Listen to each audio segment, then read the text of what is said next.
That's right. George Washington took office as the first president of the United States of America 200 years ago today. And it happened right here. We were going to declare another independence, the dawn of a new nation, here. The end of the Patriots' secret rule, liberation of this country. This was where it was supposed to begin. This is where freedom could have been born.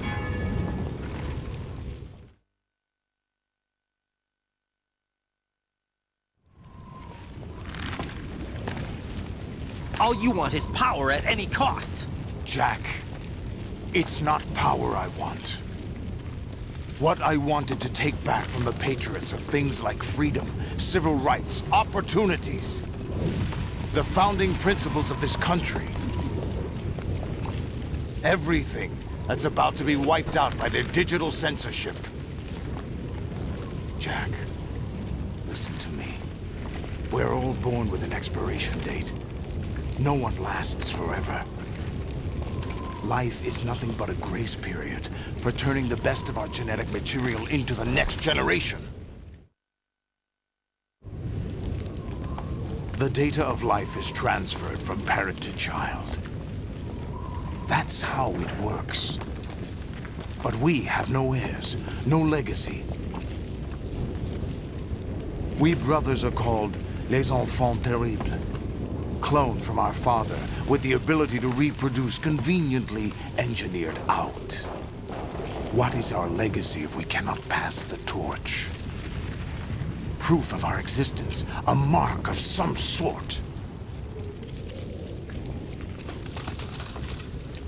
When the torch is passed on from parent to child, it extends beyond DNA. Information is imparted as well.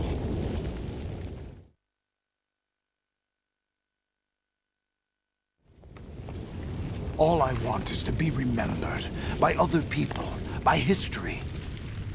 The Patriots are trying to protect their power, their own interests, by controlling the digital flow of information. I want my memory, my existence to remain. Unlike an intron of history, I will be remembered as an exon.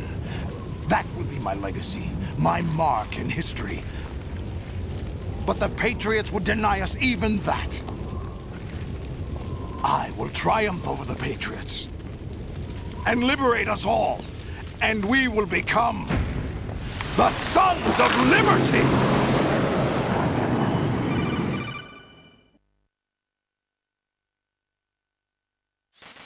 Raiden, are you receiving? We're still here. How's that possible? The AI was destroyed. Only GW. Who are you? To begin with, we're not what you'd call human. Over the past 200 years, a kind of consciousness formed layer by layer in the crucible of the White House. It's not unlike the way life started in the oceans 4 billion years ago. The White House was our primordial soup, a base of evolution. We are formless. We are the very discipline and morality that Americans invoke so often. How can anyone hope to eliminate us? As long as this nation exists, so will we. Cut the crap! If you're immortal, why would you take away individual freedoms and censor the net? Jack, don't be silly. Don't you know that our plans have your interests, not ours, in mind? What? Jack, listen carefully, like a good boy. The mapping of the human genome was completed early this century. As a result, the evolutionary log of the human race lay open to us. We started with genetic engineering, and in the end, we succeeded in digitizing life itself. But there are things not covered by genetic information. What do you mean? Human memories, ideas, culture, history. Genes don't contain any record of human history. Is it something that should not be passed on? Should that information be left at the mercy of nature? We've always kept records of our lives, through words, pictures, symbols, from tablets to books. But not all the information was inherited by later generations. A small percentage of the whole was selected and processed, then passed on. Not unlike genes, really. That's what history is, Jack. But in the current digitized world, Trivial information is accumulating every second, preserved in all its triteness, never fading, always accessible. Rumors about petty issues, misinterpretations, slander. All this junk data, preserved in an unfiltered state, growing at an alarming rate. It will only slow down social progress, reduce the rate of evolution. Right. You seem to think that our plan is one of censorship. Are you telling me it's not? You're being silly. What we propose to do is not to control content, but to create context. Create context?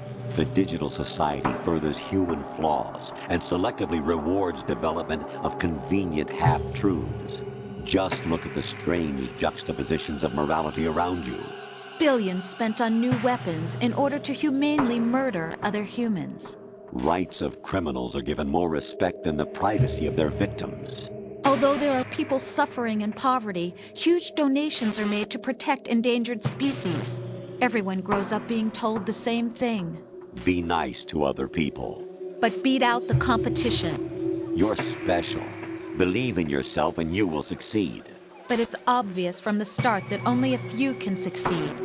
You exercise your right to freedom, and this is the result. All rhetoric to avoid conflict and protect each other from hurt.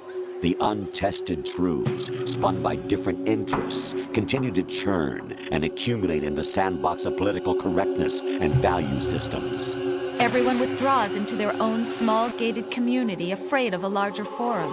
They stay inside their little ponds, leaking whatever truth suits them into the growing cesspool of society at large. The different cardinal truths neither clash nor mesh. No one is invalidated, but nobody is right. Not even natural selection can take place here. The world is being engulfed in truth. And this is the way the world ends, not with a bang, but a whimper. We're trying to stop that from happening. It's our responsibility as rulers. Just as in genetics, unnecessary information and memory must be filtered out to stimulate the evolution of the species. And you think you're qualified to decide what's necessary and not? Absolutely. Who else could wade through the sea of garbage you people produce, retrieve valuable truths, and even interpret their meaning for later generations? That's what it means to create context. I'll decide for myself what to believe and what to pass on. But is that even your own idea? Or something Snake told you? That's the proof of your incompetence right there. You lack the qualifications to exercise free will. That's not true. I have the right. Does something like a self exist inside of you? That which you call self serves as nothing more than a mask to cover your own being. In this era of ready-made truths, self is just something used to preserve those positive emotions that you occasionally feel. Another possibility is that self is a concept you conveniently borrowed under the logic that it would endow you with some sense of strength. That's crap!